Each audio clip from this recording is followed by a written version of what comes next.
Homilador bo'lish, bola ko'tarish erkaklar uchun ish hisoblanmaydi. Biroz og'riqqa chidash xolos.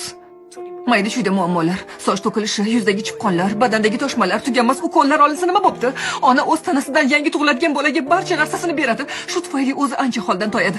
Kamiga isitma, shamollash, yo'tal va hech qanday holatda dori ichish mumkin emas. Bu bolaga zarar yetkazadi. Bu ham katta ish emas. Sevimli kiyimlaringizni kiya olmaysiz, hech nima to'g'ri kelmaydi. Sevimli ovqatingizni yeya olmaysiz, shunga ruxsat yo'q. Depressiya, kayfiyat o'zgarishlari shunday bo'lgan taqdirda ham biz hammasiga chidaymiz, hech kim xafa bo'lmasligi uchun. Ona o'sha 9 oy davomida o'z tanasini qurbon qiladi deb bemalol aytsa bo'ladi. Varun, siz hatto to'lg'oq og'rig'ini tasavvur ham qila olmaysiz, har qancha fantaziyangizni ishlatsangiz ham.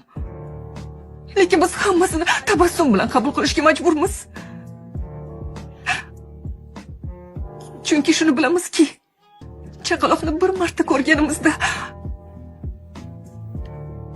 hammasi shunga arzishini